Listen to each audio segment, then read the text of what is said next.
Libertarianism 101. Lesson 6. Austrian Economics 101.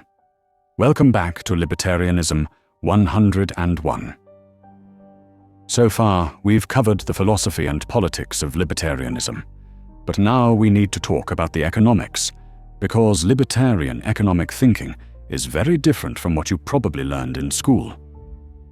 Most libertarians follow a school of thought called Austrian Economics, and once you understand it, you'll see why libertarians are so skeptical of government intervention in the economy.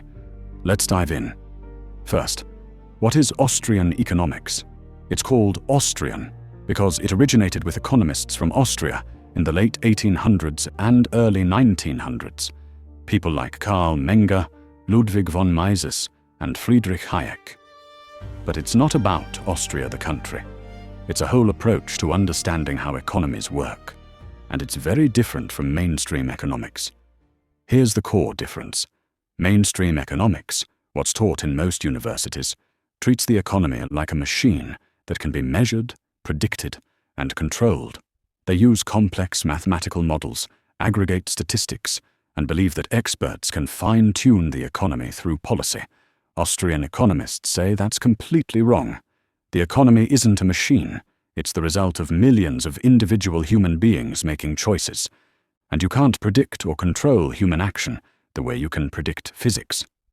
Let me explain the key principles of Austrian economics.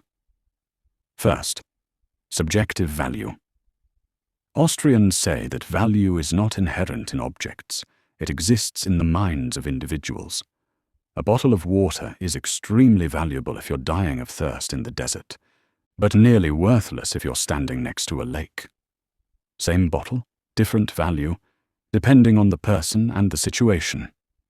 This seems obvious, but it has huge implications. It means central planners can't determine what things should cost or what people should want.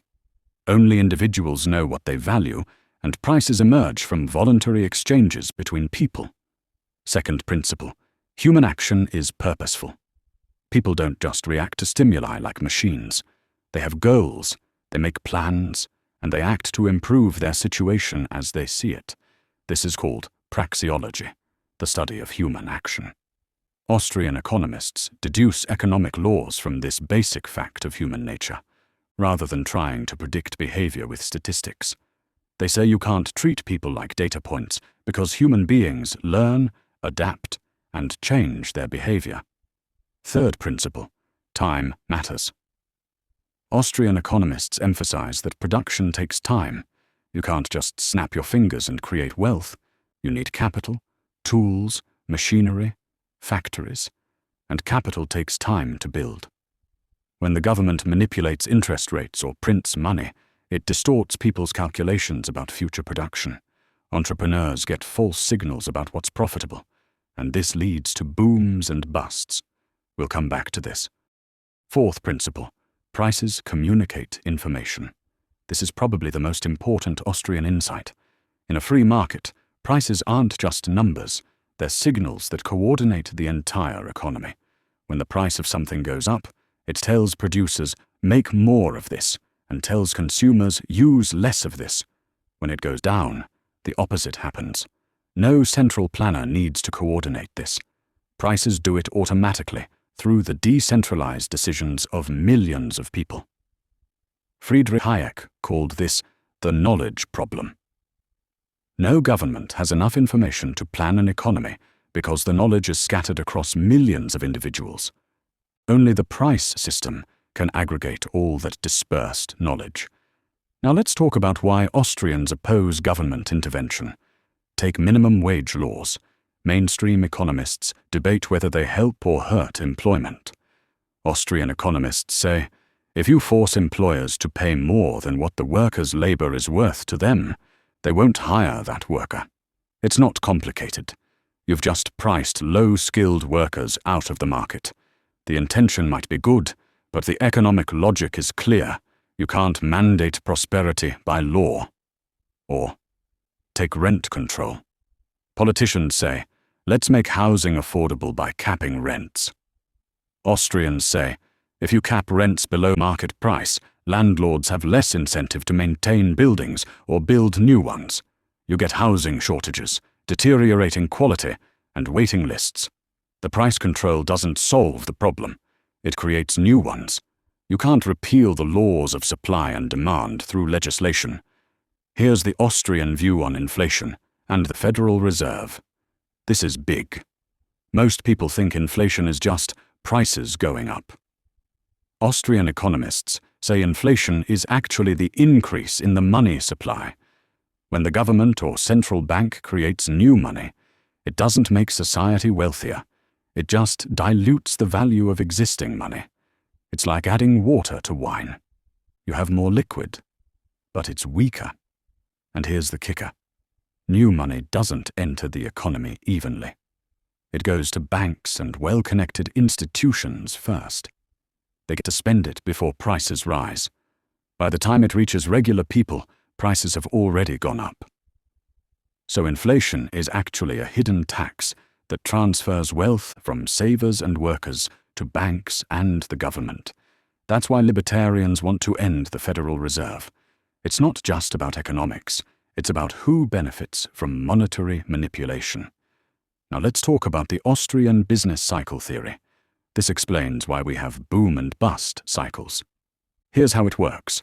When central banks lower interest rates artificially, it makes borrowing cheap. Entrepreneurs see cheap credit and start long-term projects, building factories, developing new products, investing in infrastructure. But here's the problem. Those low interest rates are fake. They don't reflect actual savings in the economy. They're just the central bank manipulating the price of money. So entrepreneurs make investments based on false signals. They think there are more resources available for long-term projects than there really are. Eventually, reality catches up. The projects can't be completed profitably. Businesses fail, workers get laid off. That's the bust. The boom wasn't real prosperity. It was malinvestment caused by price distortion. The bust is the correction, where the economy reallocates resources to where they're actually valued. Austrian economists say this is why we had the 2008 financial crisis. Years of low interest rates and easy credit inflated a housing bubble. People borrowed money to buy houses they couldn't afford. Banks made risky loans. And when reality hit, the bubble burst. The government solution? Bail out the banks, lower interest rates even more, and inflate another bubble. Austrians say this just delays and worsens the inevitable correction. Let's contrast this with mainstream Keynesian economics, which dominates government policy. Keynesians say that during a recession, the government should spend more money to stimulate demand. If people aren't spending, the government should spend for them. Austrians say this is backwards. The recession is the correction of bad investments from the boom. Government spending just props up failing businesses and delays the necessary reallocation of resources. It's like giving a hangover patient more alcohol. It might feel better temporarily, but it makes the underlying problem worse. Here's another key Austrian insight. You can't create prosperity through consumption. Wealth comes from production. If the government borrows money to build a bridge to nowhere, that's not economic growth. That's wasted resources that could have been used productively elsewhere. You have to ask, what would have happened if people kept that money and spent or invested it themselves? The things that weren't produced because resources went to government projects. Friedrich Bastiat called this what is not seen. Austrians also oppose central planning for moral reasons, not just practical ones. When government controls the economy, it controls your life. If they decide what businesses can operate, what prices you can charge, what you can buy and sell, they're controlling your freedom. Economic freedom and personal freedom are inseparable. So what do Austrian economists want? Free markets with sound money. No central bank manipulating interest rates. No government picking winners and losers. No bailouts for politically connected companies. Let prices reflect actual supply and demand. Let businesses succeed or fail based on whether they serve customers well. Let individuals keep the money they earn and decide for themselves what to do with it. Critics say this is too idealistic. They ask, what about monopolies, pollution, inequality, recessions? Austrian economists have answers to all these, which we can explore in future videos. But the core Austrian response is, government intervention usually makes these problems worse, not better. Monopolies are usually created or protected by government. Pollution happens partly because property rights aren't well defined. Inequality often results from cronyism and government favors, and recessions are caused by monetary manipulation, not free markets. In the next lesson, we're going to talk about libertarian foreign policy and non-interventionism, because just like libertarians oppose government intervention in the economy, they oppose military intervention abroad. We'll explore why libertarians are skeptical of foreign wars, what non-interventionism actually means, and how it's different from isolationism. But for now, you understand the economic foundation of libertarianism. Austrian economics teaches that economies are too complex to plan, that prices coordinate better than bureaucrats, that sound money matters, and that freedom produces prosperity better than coercion. It's why libertarians oppose the Federal Reserve, central planning, and government manipulation of markets. If you're getting value from this series, subscribe and hit the bell. Comment below. Had you heard of Austrian economics before?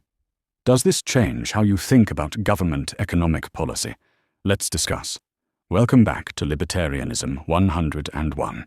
See you next time. Next up, non-interventionism. Libertarian foreign policy explained.